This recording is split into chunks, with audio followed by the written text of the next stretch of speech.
Bonjour à l'église Pharos. Comment allez-vous ce matin? Voilà, il fait bon, il fait un peu chaud, mais il fait bon. On est reconnaissant au Seigneur.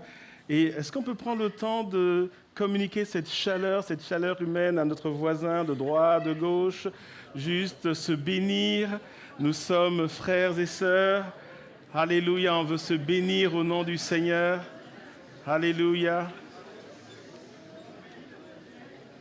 C'est toujours plaisant de recevoir une salutation, une parole agréable d'un frère, d'une sœur.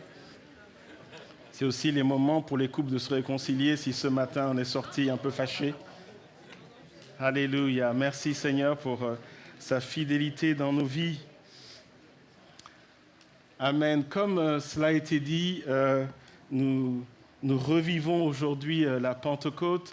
Et permettez-moi de revenir un peu sur ce qu'est la Pentecôte. Pentecôte, littéralement, ça veut dire 50 après la fête de la Pâque, 50 jours après la mort de Jésus sur la croix. Et rappelez-vous, lorsque nous avons célébré le culte de Pâques en ce lieu, nous nous sommes arrêtés sur cette déclaration de notre Seigneur Jésus, tout est accompli. Et nous avons vu que la conséquence immédiate de cette déclaration de Jésus, c'est que vous et moi, nous sommes spirituellement assis en Christ dans les lieux célestes, au-dessus de tout pouvoir, de toute autorité spirituelle, de toute domination. Amen. Et le Seigneur nous demande d'activer cela en marchant simplement par l'Esprit. Et lorsque nous voyons le récit biblique, nous voyons qu'après la résurrection de notre Seigneur, pendant 40 jours, il est apparu à plus de 500 personnes. Puis, il est apparu aux apôtres, aux 11 à ce moment-là, puisque Judas n'était plus là. Et puis, la parole nous relate cet événement spirituel où le Seigneur, à la vue des apôtres, va être enlevé et va partir auprès du Père, non sans avoir annoncé aux disciples, aux apôtres, qu'il va envoyer le Saint-Esprit. Et alors vient la Pentecôte. Alors vous qui êtes habitués à l'Église, vous savez que le dimanche de Pentecôte, nous lisons Actes chapitre 2. Eh bien, aujourd'hui, je vais faire exactement la même chose. Je vais lire Actes chapitre 2. Nous allons aller dans Actes chapitre 2, les versets 1 à 4. Et ce matin, j'aimerais qu'ensemble, nous puissions regarder à quelque chose sur lequel nous passons très vite souvent, mais qui, je crois, est une révélation pour chacun d'entre nous ce matin. Actes chapitre 2, versets 1 à 4. Le jour de la Pentecôte, ils étaient tous ensemble dans le même lieu. Tout à coup, il vint du ciel un bruit comme celui d'un vent impétueux, et il remplit toute la maison où ils étaient assis. Ils vivent vraiment quelque chose de spirituel. Des langues semblables à des langues de feu leur apparurent, séparées les unes des autres, et se posèrent sur chacun d'eux. Et ils furent tous remplis du Saint-Esprit et se mirent à parler en d'autres langues, selon que l'Esprit leur donnait de s'exprimer. Ils vivent vraiment quelque chose de puissant. Il y a la présence de Dieu qui remplit cette chambre communément appelée la chambre haute. Ils étaient 120, dont les 11. Et nous savons également sur le récit qu'il y avait notamment Marie, la mère de Jésus. Une expérience puissante. Mais ce matin, j'aimerais que nous allions au chapitre 4 et que nous lisions une expérience similaire. Et nous allons ensemble nous poser une question toute simple. Acte 4, chapitre 4, versets 29 à 31, nous dit ceci. « Et maintenant, Seigneur, vois leurs menaces et donne à tes serviteurs d'annoncer ta parole avec une pleine assurance, en étendant ta main pour qu'il se fasse des guérisons, des miracles et des prodiges par le nom de ton saint serviteur Jésus. Quand ils eurent prié, le lieu où ils étaient assis trembla, ils furent tous remplis du Saint-Esprit et ils annonçaient la parole de Dieu avec assurance. » Lorsque je regarde ces deux passages, j'ai une question à poser. Encore ? Ils sont encore remplis du Saint-Esprit ? Revenons attentivement sur le premier passage. Une expérience merveilleuse. Le lieu où ils sont assis est inondé de la présence de Dieu, l'Esprit de Dieu, la présence de Dieu est tellement forte, il y a une expérience surnaturelle, chacun en particulier est visité puissamment, rempli du Saint-Esprit, et on a le signe physique du parler en langue. Et j'aimerais rappeler à l'Église Pharos qu'aujourd'hui encore, l'Esprit de Dieu est répandu. Pas plus tard que la semaine dernière, nous avons reçu 2 témoignages de 2 sœurs qui sont ici ce matin, je ne vais pas les désigner, qui ont vécu cette expérience-là. Cette expérience n'est pas circonscrite à la Pentecôte, mais nous la vivons encore aujourd'hui. Mais lorsque nous voyons plusieurs jours plus tard, alors le contexte c'est quoi? C'est que Pierre et Jean vont aller dans le temple pour prier, ils rencontrent un homme boiteux de naissance, ils demandent l'aumône, ils disent cette phrase que nous connaissons bien, je n'ai ni or ni argent, mais ce que j'ai je te le donne, au nom de Jésus, lève-toi et marche. Et cet homme marche, et ça fait du bruit dans toute la ville. Alors, eux, ils continuent à prêcher l'évangile, ils annoncent que Jésus est vivant, Jésus est resté, Jésus agit. Ils sont arrêtés, on les menace, on leur interdit de parler au nom de Jésus. Ils se regroupent en assemblée, un peu comme ce matin. Ils se mettent à prier et disent, Seigneur, vois leurs menaces. Et qu'est-ce que nous voyons, qu'est-ce que la Bible nous dit? Le lieu où ils sont assemblés, cette fois-ci, n'est pas précisé qu'ils sont assis, mais le lieu tremble, la présence de Dieu descend et ils sont encore remplis du Saint-Esprit. La question, c'est, mais pourquoi ils sont encore remplis du Saint-Esprit? Pourquoi est-ce qu'ils sont encore remplis du Saint-Esprit? Pourquoi la première fois, ça n'avait pas suffi? Et lorsque nous regardons bien le récit biblique, c'est pratiquement les mêmes personnes. En tout cas, les apôtres, ils étaient déjà. Donc, on va dire dans Acte 2, ils sont remplis. Dans Acte 4, ils sont remplis. Et la question, c'est, mais pourquoi ils sont encore remplis? Et pourquoi les mêmes? Alors certes, la Bible ne nous dit pas combien ils étaient, les commentateurs bibliques disent que c'était toute l'assemblée, mais il y en avait une partie des 120 qui étaient encore là et qui donc ont été encore remplis du Saint-Esprit. Et cette fois-ci, il ne nous est pas précisé qu'ils parlaient en langue. Et nous comprenons que ces 2 expériences distinctes, la première, et je reviendrai dessus, c'est ce qu'on appelle le baptême du Saint-Esprit. La deuxième, c'est ce qu'on appelle la plénitude du Saint-Esprit. Mais encore une fois, mais pourquoi faut-il encore? Pourquoi, lorsqu'ils prient, ils ne se sont pas fortifiés dans leur cœur et puis qu'ils continuent? Pourquoi la parole de Dieu nous arrête littéralement et va mettre sous nos yeux cette réalité spirituelle de la plénitude du Saint-Esprit? Et avant d'aller plus loin, j'aimerais que nous remarquions que cette expression « être rempli du Saint-Esprit », nous le voyons souvent dans la parole de Dieu. Alors ce matin, je n'ai pas le temps de vous partager tous les versets et toutes les femmes, tous les hommes qui ont expérimenté cela, notamment dans le Nouveau Testament, mais j'en prends quelques-uns. Commençons par notre ami Pierre. Pierre qui a vécu ça dans la chambre haute, qui a vécu ça dans Acte 4.31, mais avant Acte 4.31, il a encore vécu ça et on a envie de dire, mais combien de fois Pierre, lui, il va être rempli du Saint-Esprit? Ça fait beaucoup quand même. Acte chapitre 4, verset 8. Alors Pierre, rempli du Saint-Esprit, leur dit, chef du peuple et ancien d'Israël. Là, lorsqu'il est devant les chefs religieux, on se dit, il va répondre, et la Bible nous dit qu'il est rempli du Saint-Esprit et il répond. Nous allons plus loin, notre ami Paul, Acte chapitre 9, verset 17.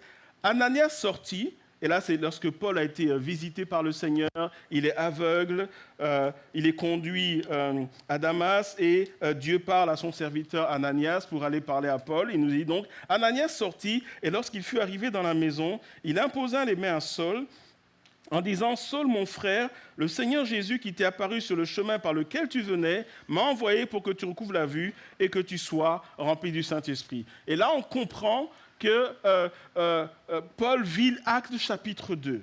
Jusque-là, tout va bien. Nous allons quelques chapitres plus loin, Acte chapitre 13, le verset 9. Alors Saul, appelé aussi Paul, rempli du Saint-Esprit, fixa les yeux sur lui et dit, et là on nous parle j'ai envie de dire une altercation qu'il a avec un homme qui est magicien, et Paul va s'adresser à lui pour le reprendre, mais au lieu de nous dire Paul fixa les regards sur lui et lui dit, il nous est dit que Paul remplit du Saint-Esprit. Prenons notre ami Étienne. Étienne qui est connu comme étant un martyr. Il fait partie de ceux qui ont été choisis pour servir aux tables. Et ce passage va donner naissance à ce qu'on appelle aujourd'hui les diacres, les leaders, les anciens, appelez ça comme vous voulez. Actes 6, 5. Lorsqu'il y a une querelle dans l'Église, les apôtres viennent et ils proposent de désigner des gens pour faire le service qui est l'objet de la querelle. Acte 6, 5, cette proposition plut à toute l'assemblée. Ils élurent Étienne, homme plein de foi et d'Esprit Saint, Philippe, Procore, Nicanor, Timon, Parménas et Nicolas, prosélyte d'Antioche. On comprend qu'il y a des critères de choix et on nous précise que Étienne et les autres aussi, c'est dit un peu avant, sont remplis du Saint-Esprit. Et puis après, Étienne est utilisé par Dieu, démonstration de puissance, il nous dit, on voit ici qu'il est arrêté, il va être lapidé, et juste avant de mourir, Actes chapitre 7, verset 55, mais Étienne, rempli du Saint-Esprit, et fixant les regards vers le ciel, vit la gloire de Dieu et Jésus debout à la droite de Dieu. La question c'est, pourquoi Étienne, alors qu'il vit un martyr, la parole de Dieu s'arrête en disant, il est rempli du Saint-Esprit. Nous continuons, les disciples de l'Église dans la ville d'Antioche, Acte 13, 52, tandis que les disciples étaient remplis de joie, là ça va, et du Saint-Esprit. Barnabas, fils d'exhortation, il a un ministère, il a un cœur. Barnabas, c'est le genre de personne, tu es déprimé, tu vas le voir, tu repars en souriant. Parce que Dieu a mis ça en lui.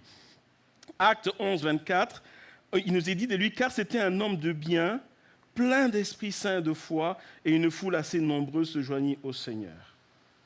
Et beaucoup plus loin, lorsque l'apôtre Paul, dans son ministère, va parler à l'Église et aux chrétiens qui sont dans la région d'Éphèse, il va leur dire ceci, ne vous enivrez pas de vin, c'est de la débauche. Soyez au contraire remplis du Saint-Esprit. Et ce matin, j'aimerais parler sur le thème « Soyez remplis du Saint-Esprit ». Église Pharos, soyons remplis du Saint-Esprit. Et ce matin, j'aimerais qu'ensemble, nous puissions nous arrêter et nous poser la question suivante. Pourquoi cette précision dans la parole de Dieu ? Pourquoi en particulier Pierre, lui, il est dans Acte 2, il est 2 fois dans Acte 4. Pourquoi à chaque fois Pierre, par exemple, il doit être rempli du Saint-Esprit ? Et s'il ne l'était pas, qu'est-ce que ça allait faire comme différence ? Et pourquoi, des années après, lorsque Paul va écrire cette lettre à l'église d'Éphèse, il va mettre un contraste, ne vous enivrez pas de vin, c'est de la débauche, mais au contraire, soyez remplis de l'Esprit, soyez remplis du Saint-Esprit. Et avant d'aller plus loin, j'aimerais faire la distinction entre 3 expériences afin qu'il n'y ait pas de confusion. La première expérience à laquelle Dieu nous appelle, c'est de recevoir le Saint-Esprit. Et nous recevons le Saint-Esprit lorsque nous donnons notre cœur à Jésus. Toute personne s'arrêtant dans sa vie et disant « Seigneur, je t'ouvre mon cœur », la parole de Dieu nous dit que le Saint-Esprit vient habiter dans cette personne-là. Amen. Est-ce qu'il y a des chrétiens en ce lieu ? Alléluia, le Saint-Esprit habite en toi. Que tu le sentes pas, que tu dormes, que tu manges, que tu cours, que tu travailles, que tu sois inquiet, que tu sois déprimé, que tu sois dans la joie, le Saint-Esprit habite en toi. Ne doute jamais de cela. Amen. Dis à ton voisin, si tu es né de nouveau, le Saint-Esprit habite en toi. N'oublie pas la première partie, si tu es né de nouveau. Et s'il est fâché contre toi, prie pour lui. Éphésiens chapitre 1, versets 13 à 14 nous dit ceci. « En lui, vous aussi, après avoir entendu la parole de la vérité, l'évangile de votre salut, en lui vous avez cru et vous avez été scellés du Saint-Esprit qui a été promis, lequel est un gage de notre héritage pour la rédemption de ceux que Dieu s'est acquis à la louange de sa gloire. » Bien-aimés, c'est important de se rappeler que le sceau de Dieu est sur nous. Et qu'est-ce que ça veut dire ? J'ai eu l'occasion de le dire. Ça veut dire que dans le monde spirituel, quand on regarde un chrétien, une chrétienne, un enfant de Dieu, il y a un sceau spirituel. Et dans le monde spirituel, on dit, c'est un enfant de Dieu. C'est la propriété de Dieu, on ne touche pas. Si tu touches, tu as affaire à Dieu lui-même. Parce que c'est la prunelle des yeux de l'Éternel. Amen. Il y a un sceau spirituel qui est sur tous les chrétiens. Deuxième expérience qu'on appelle le baptême du Saint-Esprit, que nous avons vu dans Actes chapitre 2. Et au travers du baptême du Saint-Esprit, le Seigneur va nous équiper par sa puissance. Pourquoi faire ? Pour témoigner pour lui. Je sais que ces choses ne sont pas nouvelles, je me permets de le répéter, et c'est la promesse que Jésus a faite à ses disciples avant d'être enlevé. Actes chapitre 1, verset 8, « Mais vous recevrez une puissance lorsque le Saint-Esprit viendra sur vous, et vous serez mes témoins à Jérusalem, dans toute la Judée et dans la Samarie et jusqu'aux extrémités de la terre. » Et le signe physique qui rend compte de cette expérience, c'est le fait de parler dans de nouvelles langues, la langue du ciel. Et j'aimerais rappeler à l'Église, Pharos, que si tu es baptisé du Saint-Esprit, c'est pour un but. Ce n'est pas un diplôme que tu mets dans ta poche. Tu as été équipé pour témoigner avec puissance. Amen. Et j'aimerais rappeler à chacun d'entre nous, si le Seigneur t'a visité, c'est pour que tu sois un témoin de feu. N'oublie pas, il y a un mandat sur ta vie. Réveille-toi et annonce l'évangile qui est une puissance. Nous lisons Romains chapitre 15, versets 18 à 19. Paul va décrire son ministère et nous voyons en réalité qu'il va juste dire ce pourquoi il a été revêtu de la puissance du Saint-Esprit. Car je n'oserais mentionner aucune chose que Christ n'ait pas faite par moi pour amener les païens à l'obéissance, par la parole et par les actes, par la puissance des miracles et des prodiges, par la puissance de l'Esprit de Dieu, en sorte que, depuis Jérusalem et les pays voisins jusqu'en Illyrie, j'ai abondamment répandu l'évangile de Christ. Ce qu'il dit littéralement, c'est « j'ai reçu une portion de la puissance de Dieu et j'ai compris que c'est pour annoncer l'évangile. » Et il va dire c'est pour amener les païens à l'obéissance. Et il va dire par la parole, donc la prédication, et par les actes, par la puissance des miracles et des prodiges. Bien-aimés, j'aimerais rappeler que le livre des Actes des Apôtres n'est pas appelé le livre de la parole des apôtres. Bien-aimés, il ne s'agit pas de blabla, il s'agit d'opérer par la puissance du Saint-Esprit. Nous n'allons pas arracher les âmes de l'enfer par des paroles, mais par des actes. Et le Seigneur attend de l'Église, de son Église, à se lever et à marcher par la puissance du Saint-Esprit. Et si ce n'est pas clair, en fait, je parle juste de toi. Si tu as été baptisé du Saint-Esprit, c'est ce à quoi le Seigneur t'appelle. Et ce matin, je sens vraiment qu'il faut que nous puissions nous réveiller. À Hébreux chapitre 2, verset 4, « Dieu appuyant leur témoignage par des signes, des prodiges et divers miracles, et par les dons du Saint-Esprit distribués selon sa volonté. » Bien-aimés, il est temps de passer des paroles aux actes. L'Église de Jésus-Christ est une Église qui marche, c'est une Église qui agit. Et troisième expérience qu'on va appeler, et qui sera l'objet de mon message de ce matin, la plénitude du Saint-Esprit. Éphésiens 5, 18, donc, ne vous enivrez pas de vin, c'est de la débauche, soyez au contraire remplis du Saint-Esprit. La première question que nous allons nous poser, c'est, mais de quoi est-ce qu'on parle ? Qu'est-ce que la plénitude du Saint-Esprit? Quand on dit que quelqu'un est rempli du Saint-Esprit après avoir été baptisé du Saint-Esprit, comme on a vu dans Acte 2, pourquoi Acte 4 alors qu'il y a déjà eu Acte 2? Ce sera l'objet de ce premier point que j'aimerais que nous regardions ensemble. J'aimerais dire, la plénitude du Saint-Esprit est une visitation répétée de la personne du Saint-Esprit quand des besoins particuliers et des défis se présentent à nous. La plénitude du Saint-Esprit, je le répète, c'est une visitation répétée de la personne du Saint-Esprit quand des besoins particuliers et des défis se présentent à nous. Dans Acte 4, nous voyons qu'il y avait un défi qui était là. Il y avait une menace. Et vous savez, si on avait été à leur place, on aurait signé une pétition. On signe la pétition, on a le droit de parler de Jésus, vous ne pouvez pas nous interdire. Je ne sais pas s'il y avait des pétitions à cette époque-là, mais eux, ils sont partis, ils ont prié, et la réponse de Dieu a été de les renouveler. Alors la question c'est, pourquoi un renouvellement? J'aimerais dire que si eux, ils ont eu besoin d'un renouvellement, toi et moi, nous en avons besoin.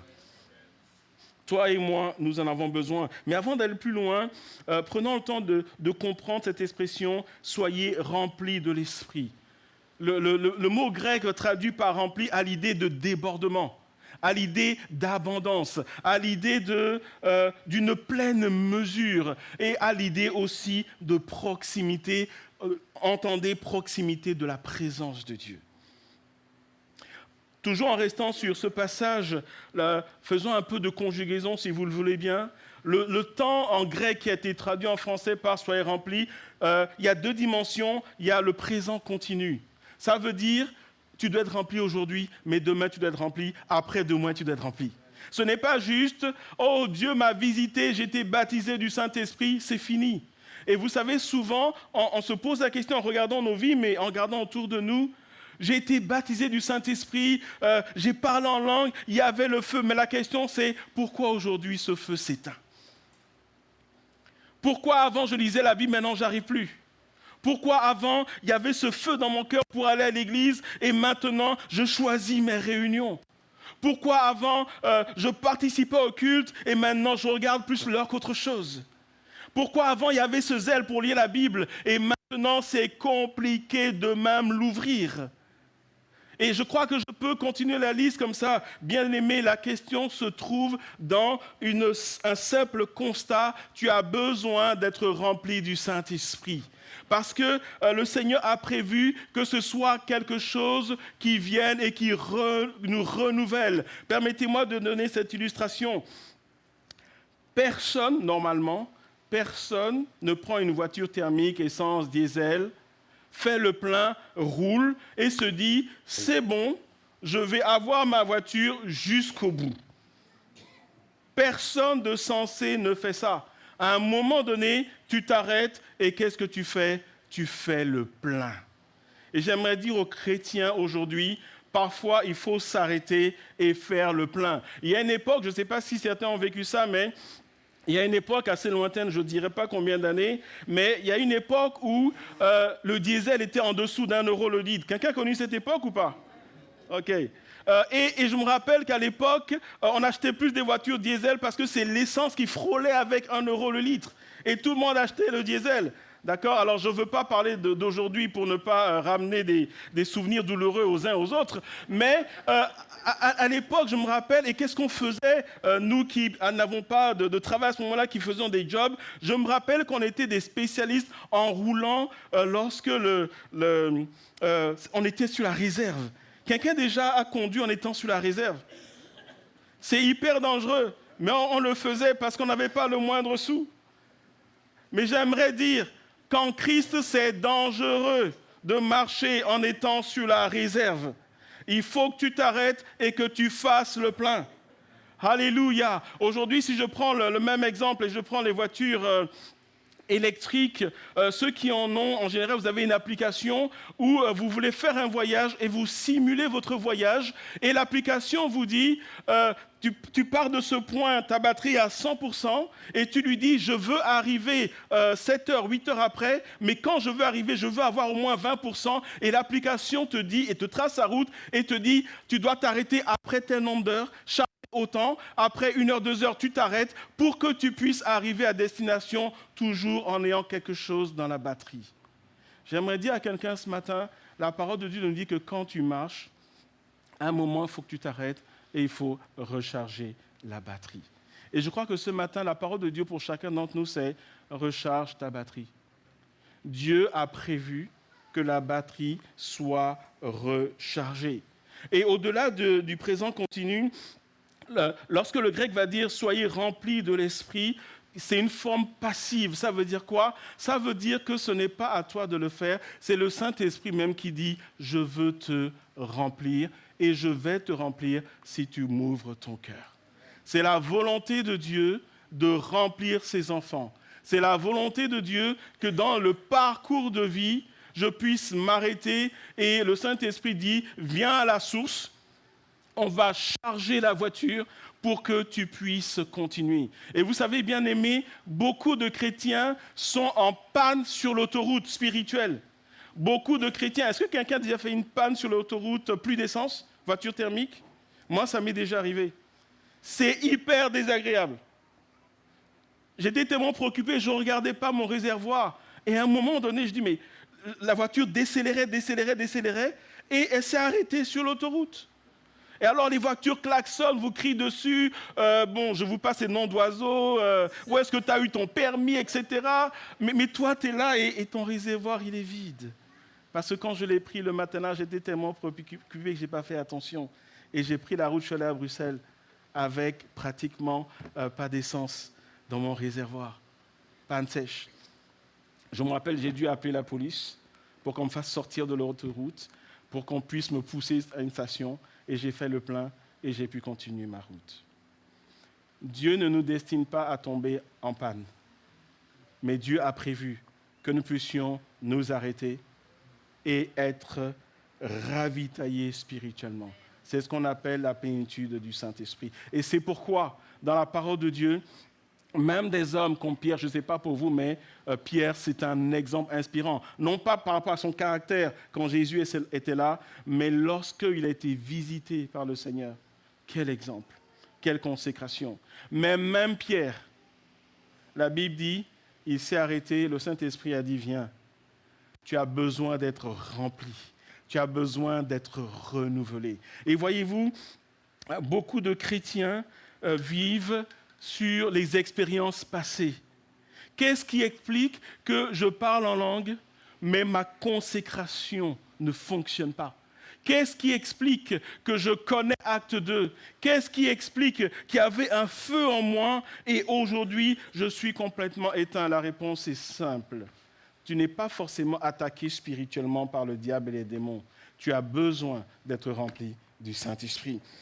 De la même manière que je me suis arrêté tout à coup sur l'autoroute parce que je n'avais plus rien dans mon réservoir, de la même manière, beaucoup de chrétiens se sont arrêtés tout à coup. Mais la bonne nouvelle, c'est qu'aujourd'hui, le Seigneur veut remplir à nouveau. Amen. Pourquoi dois-je être rempli du Saint-Esprit? Je l'ai un peu dit, mais je veux le répéter.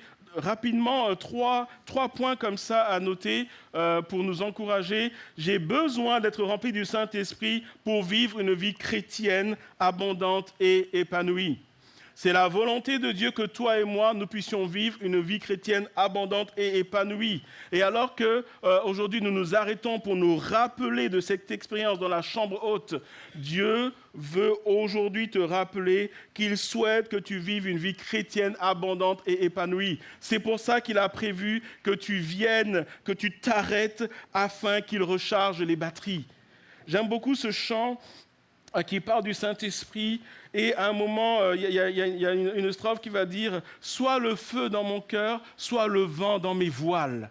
J'aimerais dire à quelqu'un, Dieu dit « Déploie tes voiles afin qu'il puisse souffler dans les voiles ». Vous avez déjà vu un voilier ou pas? Vous avez vu le principe du voilier?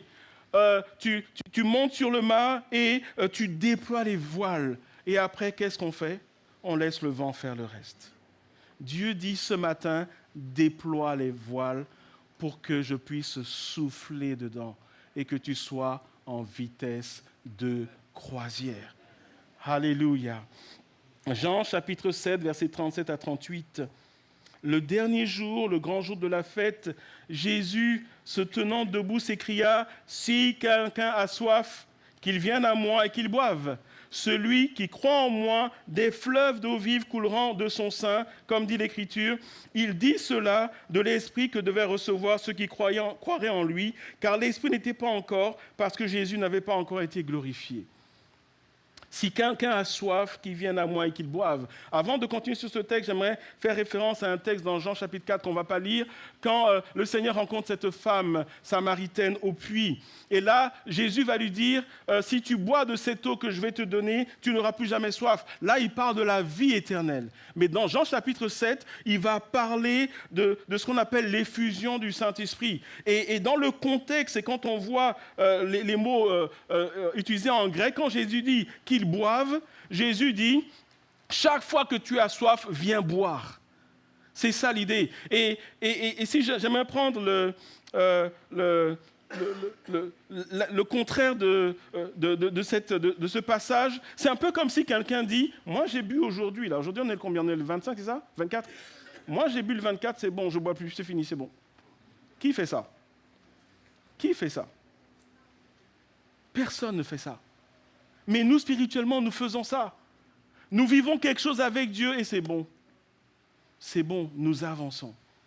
Mais en réalité, nous comprenons que nous allons au naufrage. Et quand il est dit, verset 38, « Celui qui croit en moi, des fleuves d'eau vive couleront en son sein », on parle d'une dynamique spirituelle. Quand on parle de fleuve d'eau vive, l'eau vive, c'est par opposition à l'eau de la mer morte. L'eau de la mer morte, elle est statique. L'eau vive, elle est dynamique.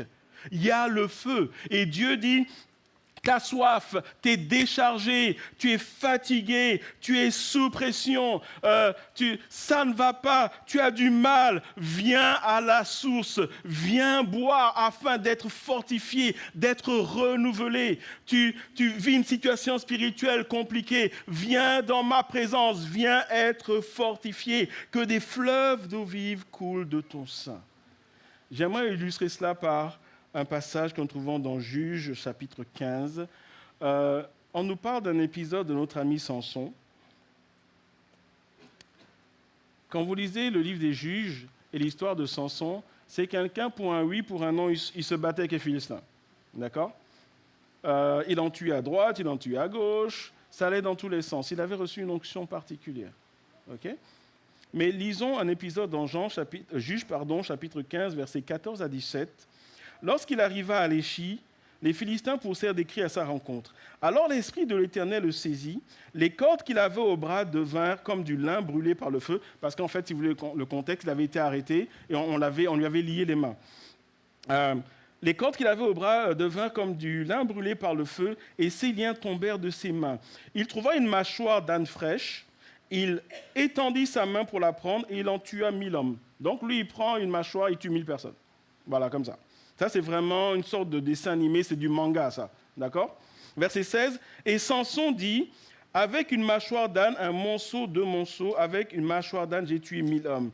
Quand il eut achevé de parler, il jeta de sa main la mâchoire et l'on appela ce lieu Rama-Lechi. J'aimerais que nous arrêtions sur le fait qu'il a jeté de sa main la mâchoire.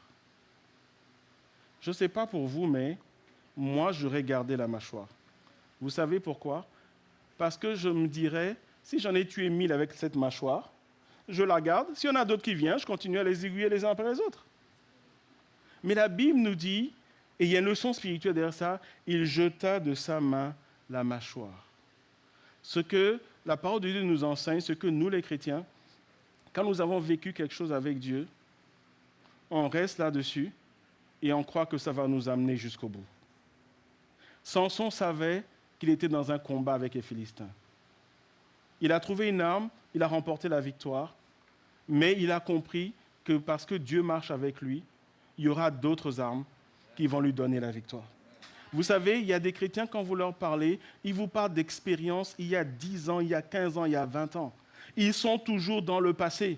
Et quand ils commencent à parler, tu te dis, bon, il me parle de 10 ans, 15 ans, 5 ans, 2 ans, mais quand est-ce qu'il va me parler d'hier? Quand est-ce qu'il va me parler d'il y a 1 semaine? Quand est-ce qu'il va me parler d'il y a 2 semaines? Et bien aimé, merci Seigneur pour les expériences passées. Merci pour le baptême du Saint-Esprit qui a été fulgurant. Toute l'Église m'a entendu. Mais Dieu dit aujourd'hui encore, je veux te remplir. Je ne t'appelle pas à t'appuyer sur ce qui s'est passé avant et de voguer avec des souvenirs, mais je t'appelle à être renouvelé. Viens dans ma présence, bien-aimé, dans la vie chrétienne. Le Seigneur ne nous appelle pas à combattre les combats futurs avec les armes du passé.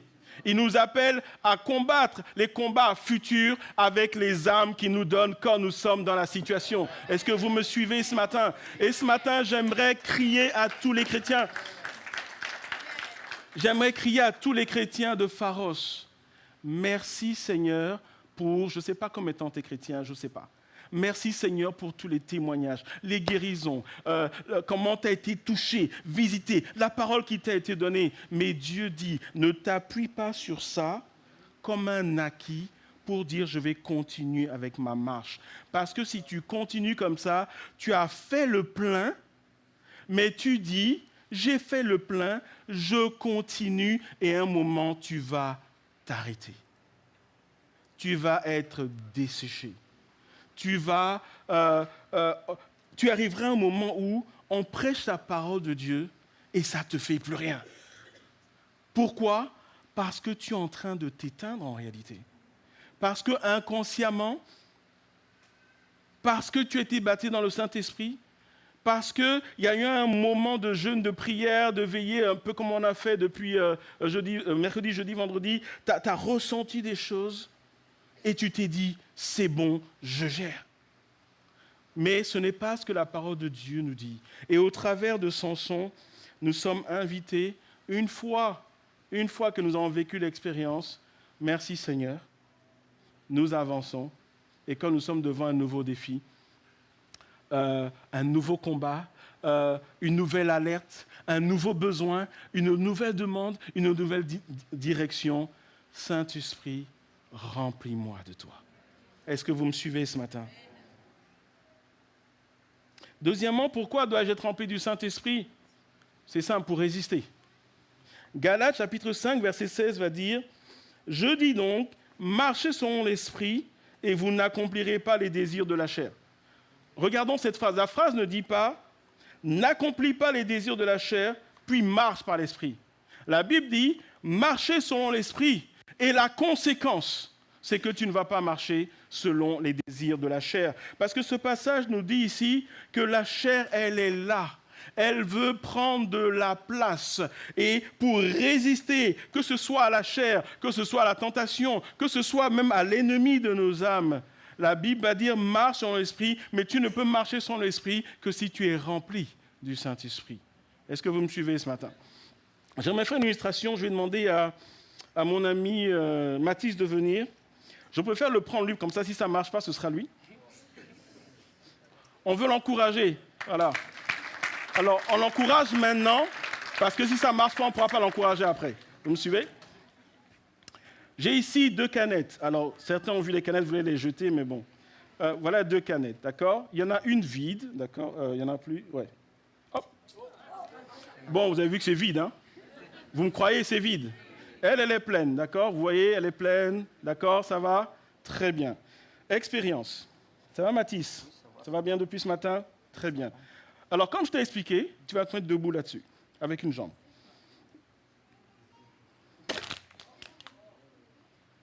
Qu'est-ce que notre ami a fait ? Il vient de bousiller une canette en plein cul dans la présence de Dieu. Wow.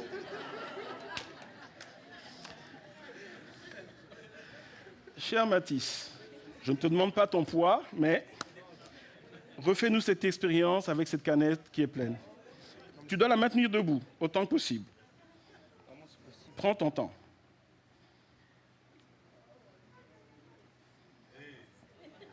Tu restes...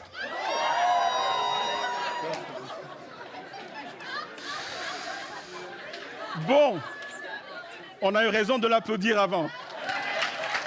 Parce que ce n'était pas l'objectif. Bien. Il vient juste de bousiller mon illustration. Merci Mathis, à bientôt. Je vous dis ce qu'il aurait dû se passer. Et il faut qu'on aille en salle de gym, Mathis, le plus tôt possible, d'accord ? Mais plus sérieusement, le but de l'illustration, c'est de montrer que quand la canette est pleine, c'est plus difficile de l'écraser. Mais quand elle est vide, sans effort. Quand il a fait dans mon bureau, il n'a pas cassé. Donc, matérialisez dans vos têtes que ce n'est pas cassé. Parce que c'est comme ça que ça marche. Mais plus sérieusement,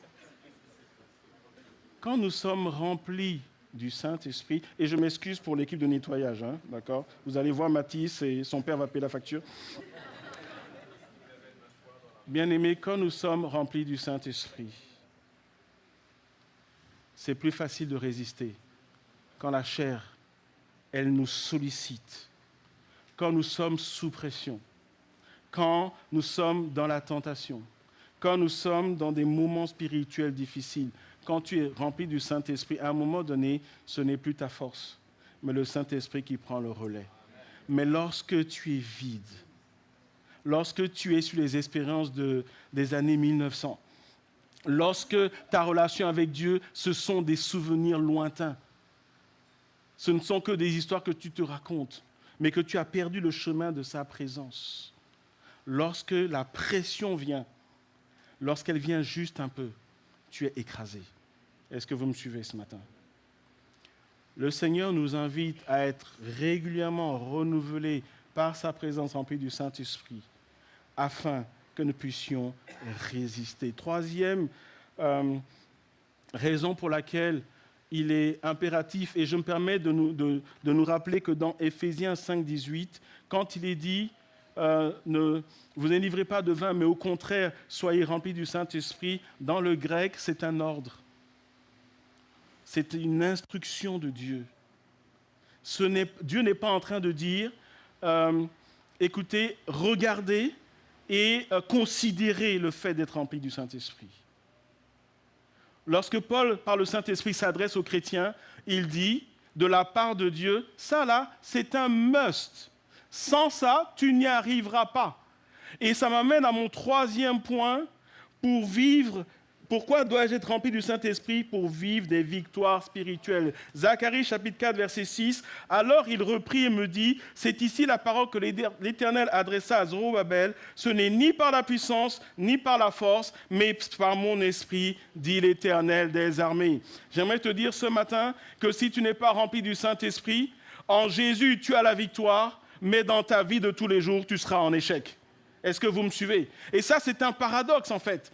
En Jésus, nous avons la victoire. Pourquoi est-ce que je ne vis pas la victoire? Pas parce qu'entre-temps, Satan est plus fort, pas du tout. Rappelle-toi, tu es assis en Christ, au-dessus. Alors pourquoi tu as l'impression de ne pas vivre la victoire? Pose-toi la question, est-ce que tu as rechargé tes batteries? Est-ce que tu es rempli du Saint-Esprit? Dans Actes chapitre 4, ils étaient menacés. Et dans le contexte, ce n'est pas qu'on leur a dit, écoutez, on n'est pas content, vous arrêtez. Non, c'était des menaces de mort. Et eux, qu'est-ce qu'ils vont faire? Ils comprennent que c'est une opposition spirituelle. Et qu'est-ce qu'ils vont faire? Ils vont prier à Dieu. Ils vont dans la présence de Dieu. Et qu'est-ce que Dieu fait? Dieu les remplit à nouveau. Dieu les remplit de courage, de force. Et quand vous lisez la suite, ce qu'on a voulu arrêter a juste multiplié. C'était les mêmes personnes. Mais qu'est-ce qui a changé? La plénitude du Saint-Esprit. Je crois que pour beaucoup de chrétiens aujourd'hui, il y a des situations spirituelles qui sont là parce que ces chrétiens ne sont pas remplis du Saint-Esprit. Ces chrétiens ne partent pas à la source pour dire « Seigneur, que des fleuves d'eau vive coulent en mon sein à nouveau. Viens me visiter. » Comment être rempli du Saint-Esprit pour terminer ce message? Éphésiens 5, 19 à 20, donc la suite d'Éphésiens 5, 18. « Entretenez-vous par des psaumes, des hymnes et des cantiques spirituels, chantant et célébrant de tout votre corps les louanges du Seigneur, rendant continuellement grâce pour toutes choses à Dieu le Père, au nom de notre Seigneur Jésus-Christ, vous soumettant les uns aux autres dans la crainte de Dieu. » Trois dimensions importantes. La première chose va nous dire de nous entretenir par des psaumes, des hymnes, des cantiques spirituels, chantant et célébrant de tout notre cœur les louanges de qui? Les louanges de Dieu. C'est la dimension du culte personnel qui est basée sur la louange et l'adoration. Est-ce que dans ton cœur, dans ta marche avec Dieu, il y a un espace pour la louange, pour l'adoration? Est-ce qu'il y a un espace? Tu as été baptisé du Saint-Esprit, est-ce que tu chantes en langue? Est-ce que tu laisses ton esprit juste s'immerger dans la présence de Dieu? Est-ce que tu laisses ton esprit être sensible et communiquer avec l'Esprit de Dieu en élevant ton âme dans la louange et dans l'adoration? Nous, les chrétiens, on se contente d'écouter des musiques. Mais ici, il ne nous dit pas « entretenez-vous par une écoute », mais « entretiens-toi par des cantiques spirituels, célèbre Dieu, adore. » J'ai une question pour toi ce matin. Est-ce que tu t'arrêtes de temps en temps et tu rentres dans des temps de louange et d'adoration.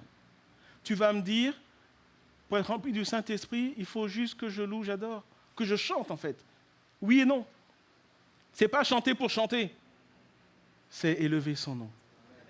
Parce que quand tu l'adores, la présence de Dieu te visite.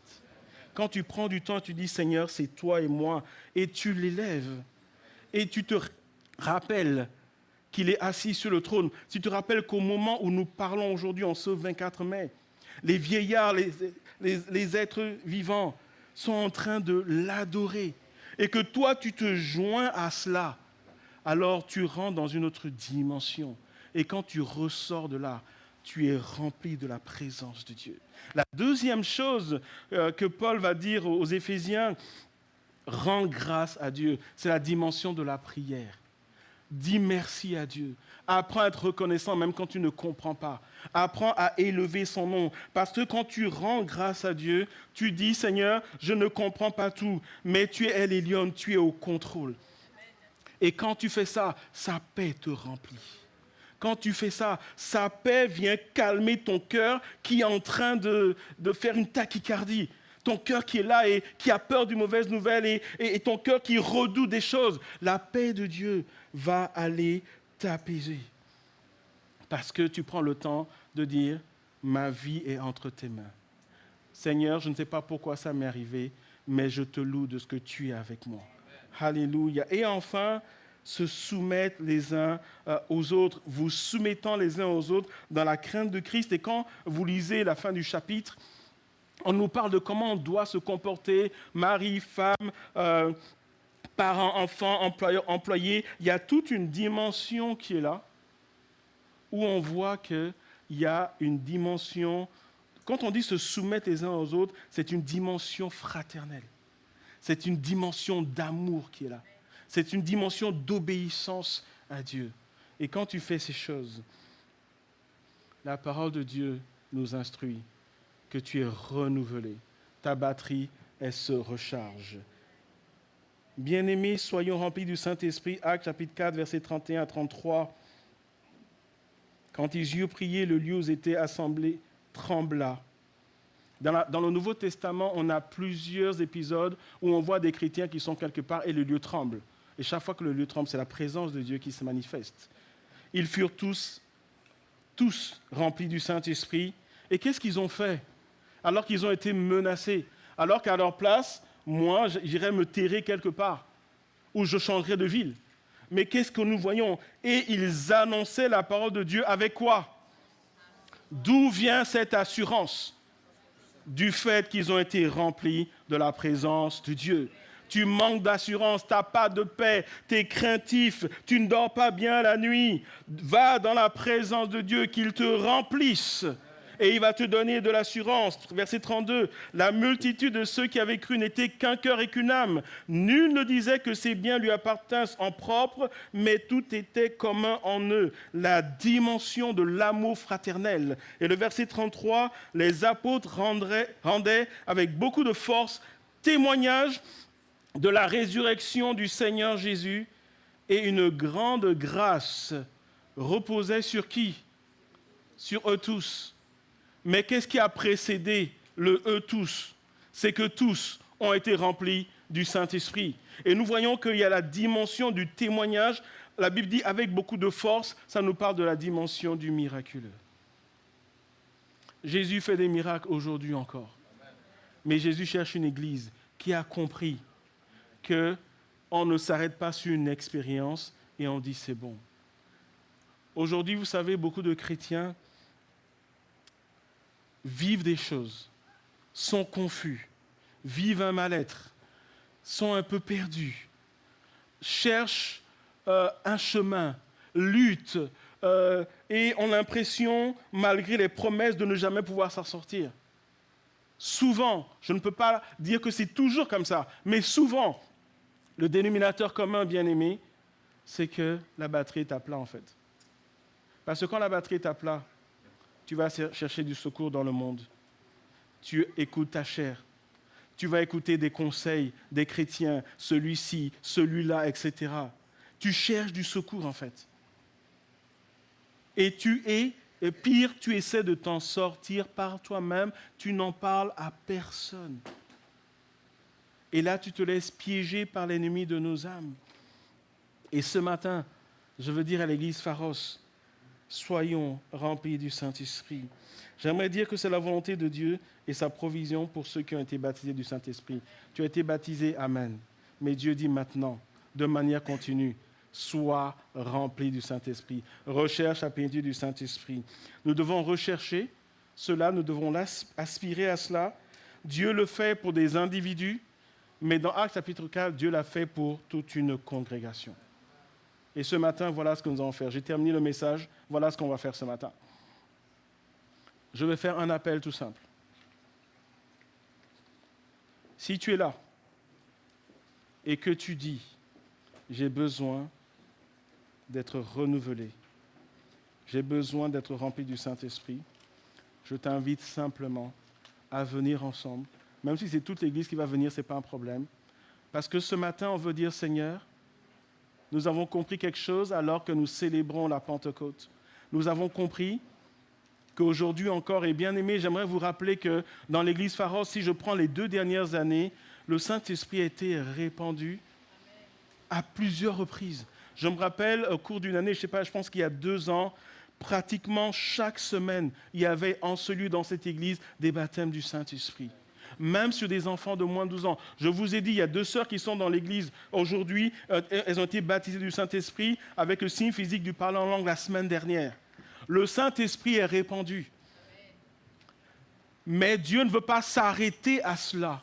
Parce que si nous sommes sincères, je connais la plupart d'entre vous, presque tous, je sais que vous êtes baptisés du Saint-Esprit, vous parlez en langue, mais je crois pouvoir dire sans me tromper que vous êtes dans des luttes indicibles, que certains peut-être sont éteints, sont découragés, luttent contre la chair. Je me lève, je tombe, je me lève, je tombe. Je crois que ce matin, Dieu dit, il est temps que nous comprenions qu'il nous appelle à être remplis du Saint-Esprit, qu'il y ait ce renouveau. La batterie qui est déchargée, ce matin, Dieu veut la charger. Et ce matin, voilà l'appel, et alors que nous entendons dans ce temps de prière, cet appel, il est simple.